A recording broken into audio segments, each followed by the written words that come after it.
She is an amazing fashion designer with over 20 years in the industry, who has worked on shows like The Go Big Show, Ricky Smiley for Real, as well as Doom Patrol. Please welcome my amazing, talented sister, Avna Long. Thank you for Oh having my God. me. This is a legendary moment for me to have you on the show. You are one of the most talented people I've ever met. And me and you are blood sisters. Yes, thank But you are one of the most talented people that I've ever laid eyes on. You have so many different talents and abilities. And I just want to give you your flowers right now and tell you that I love you with all of my heart. I love you too. And you are just so immensely talented. And just tell us about how you got started with all of this creativity that you have inside of you. Well, I got started as mom taught us the skill of crochet when we were younger. Yeah. So learned how to crochet at a young age, and then I started, of course, I don't think many people know that I'm a master cosmetologist as well. Yeah.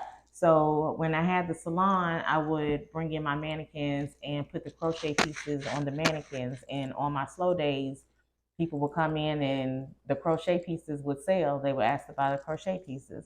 So after a while, I started doing shows and just trying to figure it out, Yeah. And the clothes started doing a lot more than the waiting on clients or being behind the chair, Yeah. And I said, well, let's see what this is going to do. After 7 years of owning a salon and doing hair and working behind the chair, I went ahead and took the leap into fashion design. And it was just so amazing how when you came to Atlanta, how you just, I mean, as soon as you touched down in Atlanta, you just started to bloom immediately. It wasn't it wasn't no years or anything like that. Exactly. You took off. It was like God just went boom, and you just like spearheaded out. Like you were one of the original people down in Little Five Points to be in the bazaar. I don't know if you guys remember the bazaar in Little Five Points, but it's not like the bazaar that it is today. Right. AVNAH was one of the original like cosmetologists down in the bazaar doing the natural hair care and everything down there on the Little Five Points on that street, on Euclid Avenue. So that is absolutely amazing how you just came down here, took a risk, and said, you know what, I'm going to explode. And it was like you already knew. Yes. And I think that you really didn't grasp what God was about to do. He just absolutely blew your mind. Like people were coming in from everywhere getting their hair done from you. And so much so that you needed, sometimes you would call me and be like, Arlene, can you assist and come in or whatever. And so I would come in and assist, and I needed extra money anyway. So I would come in. So thank you for hiring me to just be, extra hands on deck, because tell us about that time where you were down in Little Five Points and how that just blew up like that. Yes, that was amazing. First coming to Atlanta, I struggled with coming to Atlanta because I was kind of scared, didn't know exactly what to expect. And I remember the day I was tired of being in that little small town and just knowing like it's nothing here. And I have so much more to give, and I can't do it here. So just coming to that decision to just leave. And I remember it was just on a whim. Like I had my apartment, everything, and I just called mom and was like, I'm about to bring you the keys. You can move all the furniture out, do whatever you need to do with the furniture. And I just grabbed like garbage bags, just being realistic. No, I just grabbed garbage bags and just threw the kids' clothes in and threw my clothes in. And I remember I called you and I was like, I got to go. Today's the day. Today's the day. And you were like, well, come on. So, and it's been, uphill ever since. And when I was working at, one of our cousins' salons at first. Yeah. And then I just was like, you know what? I can do this on my own.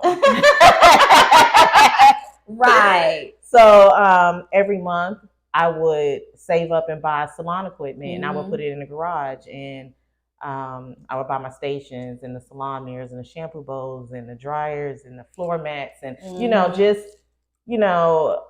steadily planning for my own. Yes. So when I looked out in the garage one day and I just saw, I said, "Oh wow, this looks like a salon. It's time to make my move now." Yes. So started scouting some places and shops and retail spaces, and the bazaar was very busy in Little Five Points, and I knew that a lot of my clients would be walking in, and that was the perfect place to be, especially around that time in the early 2000s, where it was just booming, really booming. It really was during that time. Yeah. So I knew that was the perfect location. And when they say location, Yes, like that is very pivotal to your business. Yeah. So and Little Five Points was the perfect, perfect location. I mean, it was constant booming. traffic. Absolutely. Constant traffic coming through. Yeah. So that's I knew that was going to be the perfect spot. So set up there and was there for a few years. Yeah, you were there for a good minute. Yeah, I was there. You were a boss. You still are, but you came down here like, I'm owning. I'm doing this. I'm a boss. And I was in my 20s, early 20s. Yeah, you already knew, and it was like, and it seems like that throughout your whole entire life. Like you were born a leader. Period. Like you were born a leader, and you have that kind of leadership mentality on the inside of you, and you were always a boss. Like you were always a boss. It was just a matter of time before it just kind of manifested into what it is. And I think it took me just stepping out on faith. Yes. And just saying, Lord, I don't know what I'm about to do, but I trust you in it.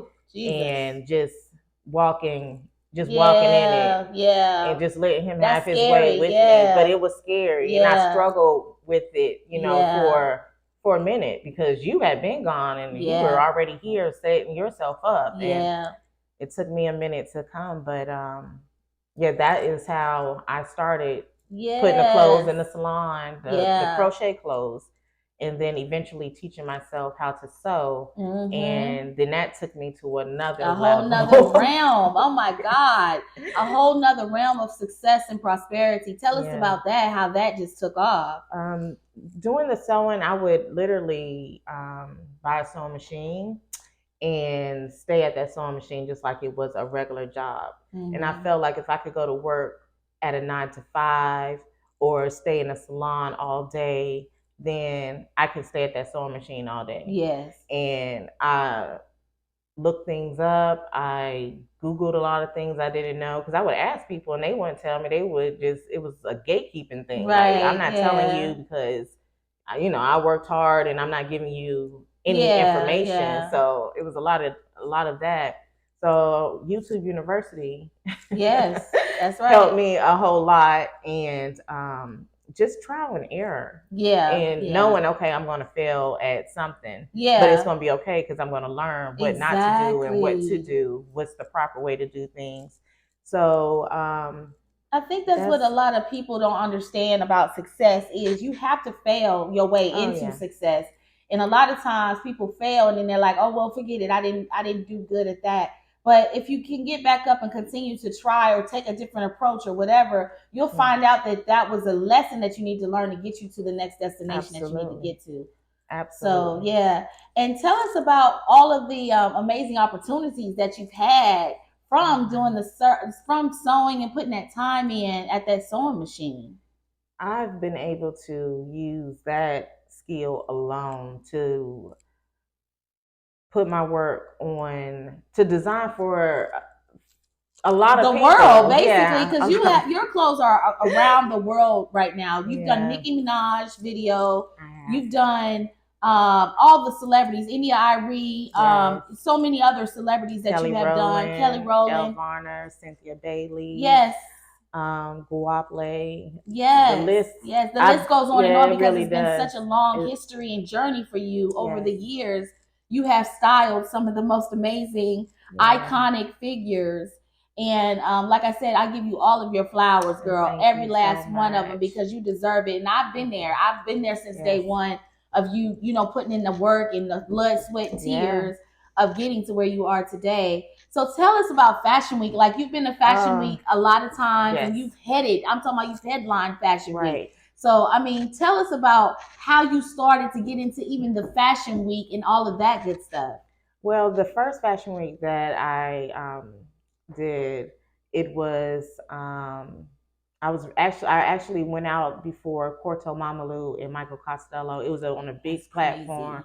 Yes. And I was just really, really blown away. And I had Arian Davis as from Love and Hip Hop as one of my models as well. So VH1 did a lot of covering on the show. And it really took a turn because I brought a lot of people from Atlanta, and a lot of people from Atlanta came to support me, and a lot of magazines came, and we were literally downstairs, getting the models ready, and they were documenting everything. So that was like one of my favorite shows.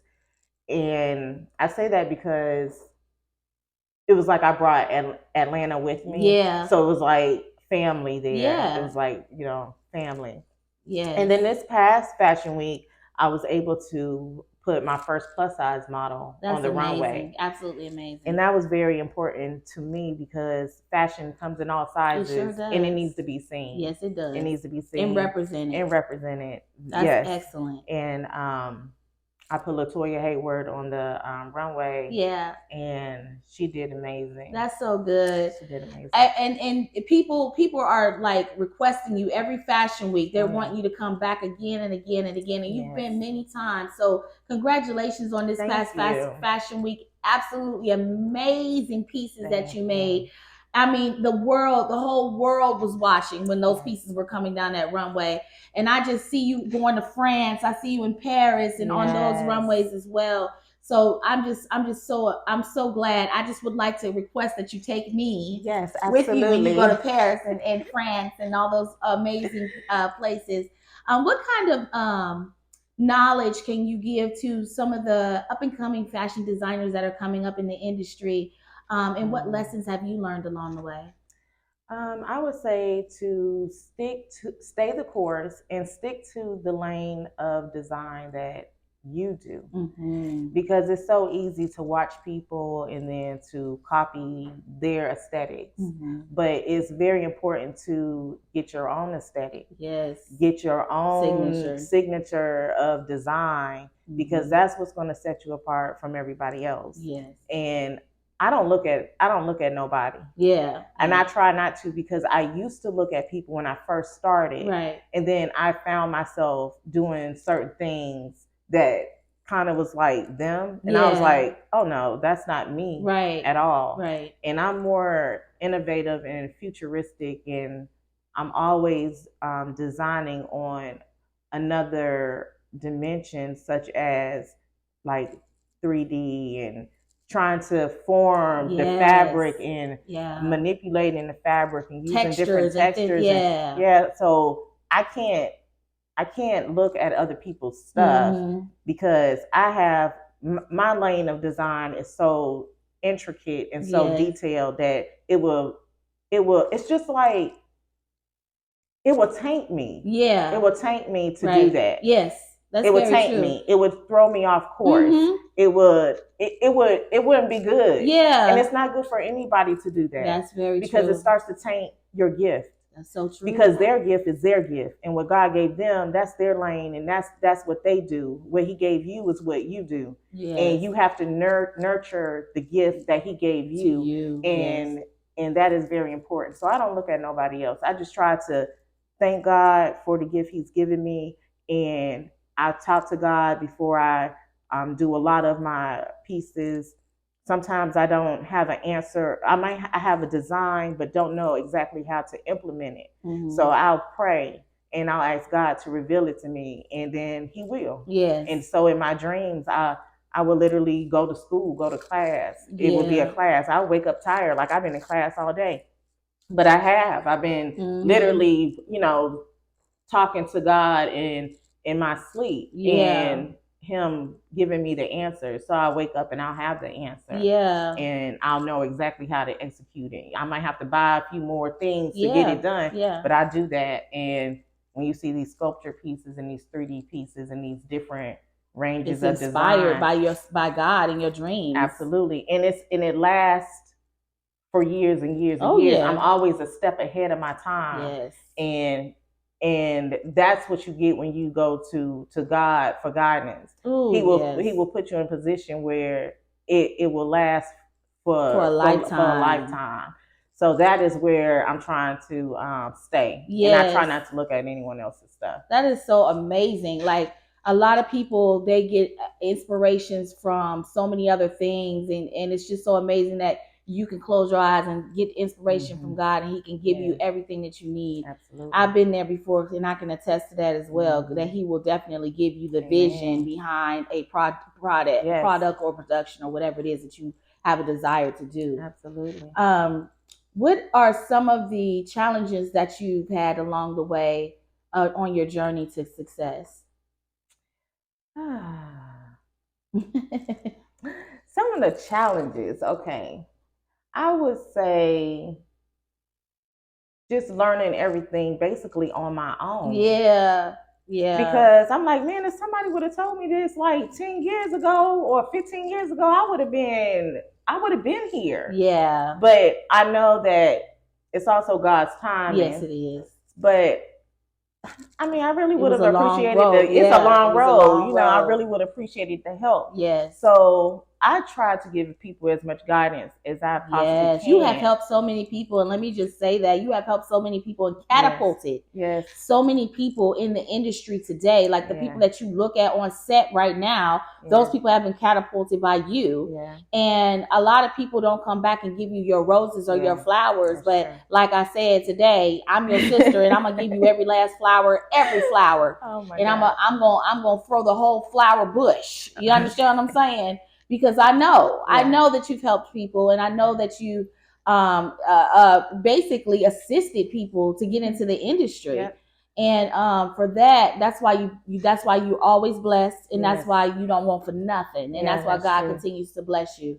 So tell me about your legacy. What do you want to leave your legacy, and what do you want your legacy to say about you? What do you want that to say? I want my legacy, especially to my kids and my grandkids, to never give up on your dreams, to follow your dreams, to be consistent, and it's not going to happen overnight. Right. But I hope that they continue the legacy when I'm gone. I hope that they keep all my business stuff going, and they continue it so that it can continue to be a name brand for the years to come. That so awesome. I would love for it to stay in the family, and keep growing and growing and growing.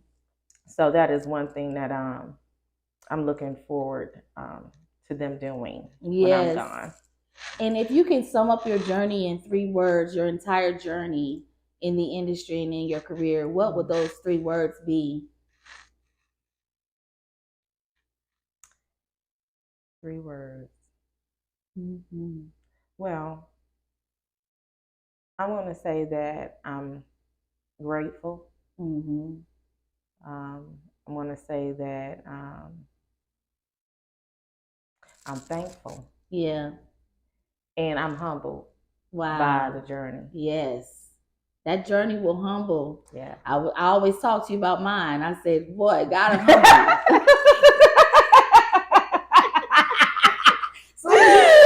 Oh my God. Man, I wish I would get on a high horse right now. I take myself off that high horse, man. I know that's right. But God has a way of doing that for his children, and I'm thankful for that. Is there anything else that you want to say that we've left out, maybe? Is there anything else you want to say to add to what we've already said? I just want to say that even when it seems scary, a scary situation, or you feel scared, as far as a gift or a dream or a direction that you want to go, even though you don't know how to start, how to begin it, just start the best way you know how. Yes. Oh my God. And every day just keep striving towards your dream. Yes. And eventually things will open up for you. But you have to be persistent. You have to be consistent. Yeah. And you can't let up. I know people probably like, darn, she posts all the time. And I can't sit back and wait for y'all to post me. Because y'all not going to post me. Right. Y'all not going to say, oh, let me post this this fashion designer. Y'all, people just aren't that generous. No, and you have so to. You have yourself. to, yeah. You better love the gift that God gave you, and you better put it out there for the world to see, because somebody's watching you. You better say somebody's that. watching you, and you don't know who's watching you. Yes. A lot of my emails have come and, hey, I ran across something on social media, and I would like to talk to you about this opportunity. You don't know where your opportunities may lie. So while you sitting there scared to post, somebody that's posting and moving their gift along is getting an opportunity, because you're sitting on a gift and scared to show somebody. Wow, that is amazing. That's a good nugget. Yeah. Don't sit on your gifts. Yeah. Like, shine the light on your gifts and let the world see the gifts that God has given you. And because when you hide those gifts, I mean, how can the world be changed by them? How can the world be inspired by them?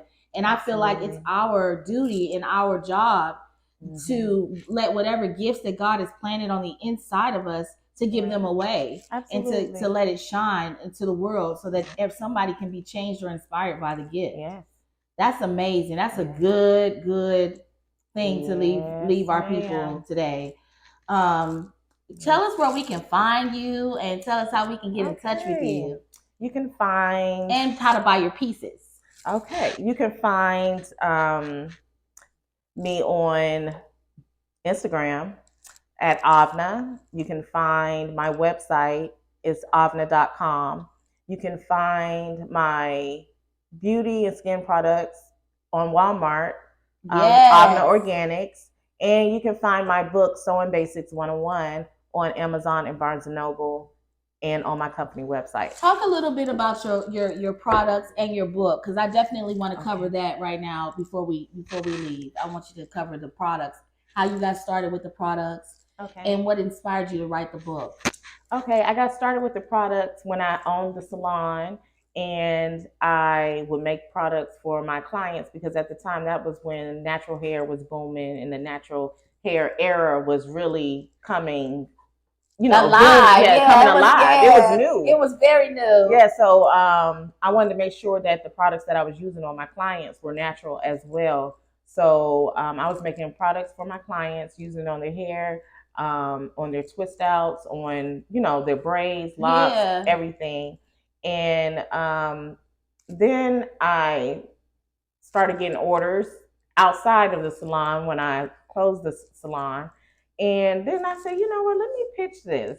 Let me see what can happen. Yeah. So I went ahead and I did my pitch and sent my samples over, and they loved it, and it got picked up. Wow. So they're available online at Walmart. Awesome. And on Amazon as well. Yes. And we'll put the links up underneath so you guys can purchase the products too. Yes. And then the sewing book, Sewing Basics 101, is basically a gift back to people, showing them, people that want to learn how to sew. And it's coming from someone who was self-taught. So nobody's taught you and showed you the way. They showed me, but these are things that I've learned along the way that I can now teach someone else. That's excellent. So it was just basically a gift back to the young seamstresses and the young designers that are trying to start, and they don't know where to how to start. They don't know which sewing machines to get. Right. So that book is very helpful for that. And I also have a list of fabrics, and I also have a list of resources along in that book where they can shop and get the best fabrics and accessories and notions and things like that for sewing. So good. Oh my God. So you guys heard it. You got all the information that you need, especially with the book that she has just written, which is an amazing book. I have the book in my library right now. Absolutely amazing and informative book. AVNAH, thank you so much for coming on the show. Thank you for having me. I love you to the end of time. Back again, back to the moon and back, girl. And back and back. And please come back and show us some things, maybe techniques or something like that later on. And thank you so much again. You're welcome. See you guys next time.